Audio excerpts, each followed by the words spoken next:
రాయిని విత్తనం పథకానికి 240 కోట్లు బడ్జెట్లో ప్రతిపాదిస్తున్నాం. 2024-25లో 35.87 లక్షల మెట్రిక్ టన్నుల ఎరువులను సహకార సంస్థలు, రైతు సేవా కేంద్రాలు, ప్రైవేటు వర్కర్ల ద్వారా సరఫరా చేశాం. అలాగే 2025-26 సంవత్సరంలో రాష్ట్రానికి అవసరమైనటువంటి 41.38 లక్షల మెట్రిక్ టన్నుల ఎరువులు సరఫరాకు చర్యలు తీసుకుంటున్నాం. 2025-26లో ఎరువుల కొరతను నివారించడానికి ఏపీ మార్క్ఫెడ్ ద్వారా 2 లక్షల మెట్రిక్ టన్నుల ఎరువులు బఫర్ స్టాకుల నిర్వహణకి 40 కోట్లు బడ్జెట్లో ప్రతిపాదిస్తున్నాం. అన్నదాతకు అండగా నిలబడి వ్యవసాయాన్ని లాభసాటిగా మార్చేందుకు తలపెట్టిన బృహత్తర కార్యక్రమమే పొలం పిలుస్తుంది. ఈ కార్యక్రమం ద్వారా ప్రస్తుతం వ్యవసాయ రంగంలో వస్తున్నటువంటి ఆధునిక సాంకేతిక పరిజ్ఞానంతో వ్యవసాయంలో డ్రోన్ల వినియోగం, యాప్ ద్వారా పంటలపై చీడపీడలను గుర్తించి తగు చర్యలు తీసుకోవడం, ప్రకృతి వ్యవసాయ విధానాలపై అవగాహన కల్పించడంతో పాటు వ్యవసాయం అనుబంధ శాఖల క్షేత్ర సమస్యలు తక్షణ పరిష్కారం సూచిస్తున్నాం. ఆంధ్రప్రదేశ్ ప్రజా భాగస్వామ్య ప్రకృతి వ్యవసాయం ద్వారా ఇప్పటికే 10.6 లక్షల కుటుంబాలు 5 లక్షల హెక్టార్లలో ప్రకృతి వ్యవసాయాన్ని పాటిస్తున్నాయి. పీజీఎస్ ఇండియా ఆర్గానిక్ సర్టిఫికేషన్ ద్వారా 4.76 లక్షల హెక్టార్లలో 10.38 లక్షల మంది రైతుల్ని ధృవీకరణ చేస్తున్నాం.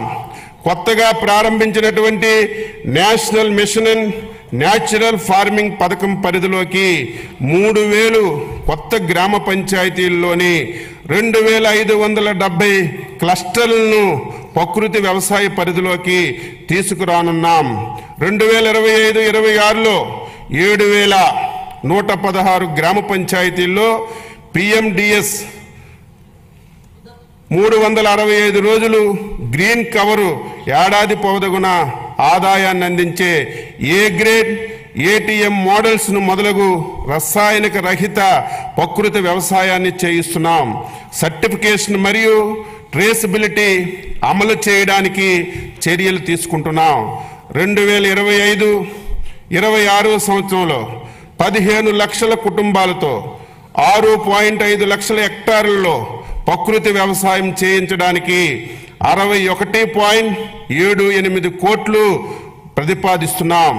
ప్రతి రంగంలో స్మార్ట్ వర్క్ ఆవశ్యకం ఉంది. అలాగే వ్యవసాయం రైతు భారం కాకుండా లాభసాటి కావడానికి వ్యవసాయ యాంత్రీకరణ అవసరం.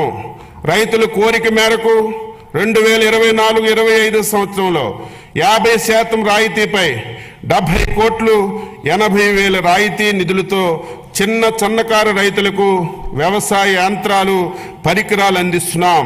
2025-26 సంవత్సరంలో కూడా ఈ కార్యక్రమం కొనసాగించడానికి 139.65 కోట్లు ప్రతిపాదిస్తున్నాం. 2024-25లో 70 కోట్ల నిధులతో 80% రాయితీపై 875 కిసాన్ డ్రోన్ వ్యవసాయ యాంత్రీకరణ కేంద్రాలు ఏర్పాటు చేస్తున్నాం. 2025-26లో 1000 డ్రోన్లతో కూడిన వ్యవసాయ యాంత్రీకరణ కేంద్రాల ఏర్పాటుకు 80 కోట్ల రాయితీతో నిధులు ప్రణాళికలో రూపొందిస్తున్నాం. 2025-26 బడ్జెట్లో వ్యవసాయ యాంత్రీకరణకి 219.65 కోట్లు ప్రతిపాదిస్తున్నాం. రైతులకు సాంకేతికంగా మేలైన యాజమాన్య పద్ధతులను చేపట్టడానికి స్మార్ట్ అగ్రికల్చరల్ మరియు ప్రెసిషన్ అగ్రికల్చర్ విధానాలు తీసుకురావడానికి రాష్ట్ర ప్రభుత్వం తగు చర్యలు తీసుకుంటుంది. ఫార్మర్ రిజిస్ట్రీ ద్వారా రాష్ట్రంలో భూమి కలిగి ఉన్న ప్రతి రైతుకి ప్రత్యేక గుర్తింపు సంఖ్యనిస్తున్నాం. ఈ గుర్తింపు సంఖ్య ఆధారంగా ప్రభుత్వ పథకాలను రైతులకు సులభతరంగా అందించడానికి వీలు కలుగుతుంది.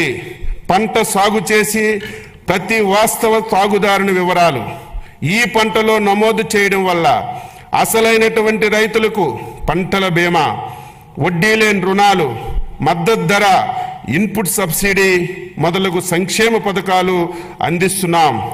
ఏపీఎస్ఎస్ యాప్ ద్వారా రైతులు పొలాల్లో గమనించి పురుగులు, తెగుళ్ళు ఉధృతి, పోషకాహార లోపాలను అంచనా వేసి తగు నివారణ చర్యలను రైతులకు తెలియచేస్తున్నాం.